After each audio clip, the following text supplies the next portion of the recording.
Whether you're teaching English online or in a face-to-face classroom, every teacher is looking for communicative language teaching activities. However, it can be super frustrating when you're looking for a communicative approach to teaching grammar, and all you come across are boring worksheets. Today, I'm sharing my favorite ESL teaching activities for your TEFL lesson plan on the past perfect tense.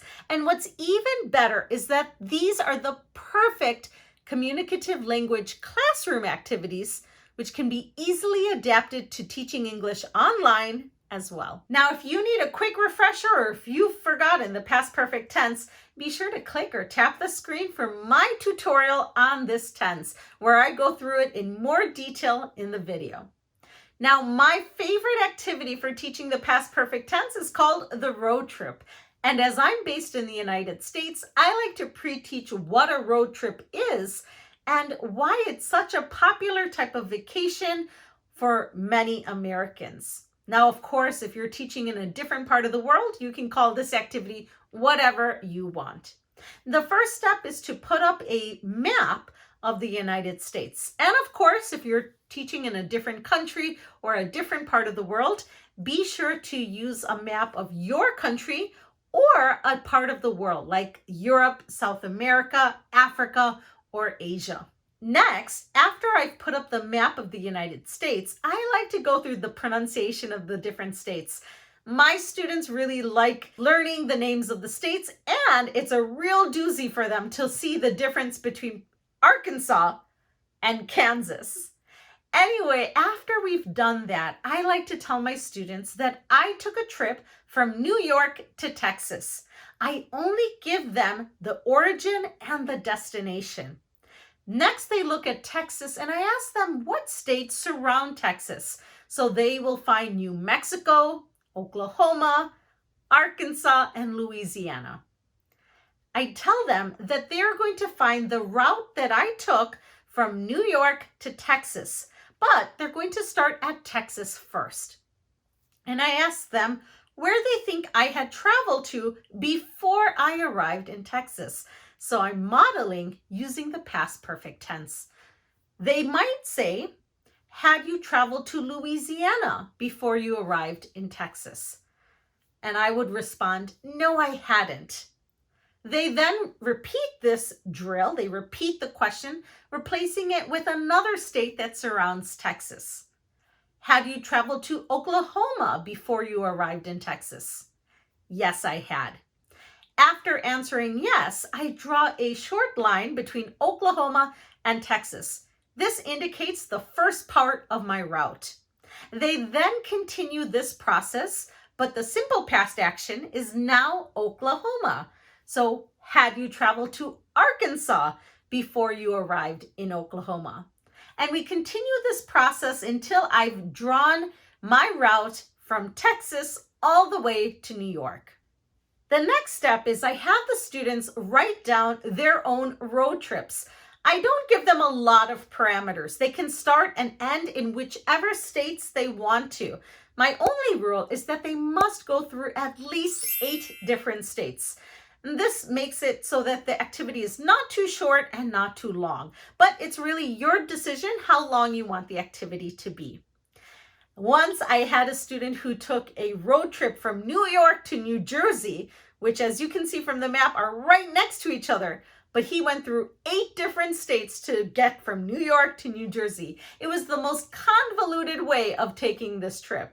The students really enjoy this activity because it's a fun guessing game. Students enjoy guessing the routes of their partners, so they really enjoy this fun activity. And I enjoy that they're using the past perfect tense correctly. The second activity that I like to do with my students is called Why Did This Happen? And this activity really focuses on the cause and effect relationship between the past perfect tense and the simple past tense. So what I'll do is to show a cartoon or an image of an action that happened in the past. But the key here is I will elicit from the students why this action happened. So for example, why was the man late? And the student will use the past perfect to explain why the man was late. The man was late because the train hadn't arrived. Perfect sentence. Another example, why was the man sad? The man was sad because his girlfriend had broken up with him. This is a great opportunity for students to be creative and for them to use the past perfect in an authentic way. We can do this activity in partners, or you can do it as a whole class, as I like to do. The next activity that I like to do is to adapt an activity that I see in a grammar book. Now, most grammar books have matching activities, and I really like matching activities, but they're really not that communicative. So what I like to do is to take the matching activity and turn it into an information gap. So one of the students has all the beginnings of the sentences and the other student has all the ends. Now remember, with the past perfect and the simple past tense, or the past simple tense, these tenses and parts of the sentences are interchangeable. They can go at the beginning or at the end. So that makes it a really good activity for matching or as an information gap. What will happen is one student will read and pronounce the first part of their sentence, and the other partner will listen and identify the correct ending. We repeat this exercise where each student takes a turn until they have completed the matching exercise. I really like this type of way of introducing a matching activity because the students really get to negotiate meaning. If sentences don't make sense, they go back and they fix their mistakes, and it's really hands-off for the teacher. As a teacher, you can just monitor for pronunciation and to check that your students are working through at an adequate pace. At the very end, I review all the answers for the students. The students really like this because it's a great way to practice speaking, reading, pronunciation, listening, and grammar. In fact, they're practicing so many of their skills, so it's a really great communicative language teaching activity. Now, if you enjoy these tips so far, be sure to hit that like button. Now, it's important that as a teacher, you're always checking understanding. And that's why concept checking questions are so important. So be sure to click or tap the screen so you can watch my video on concept checking questions. And I'll see you in the next video.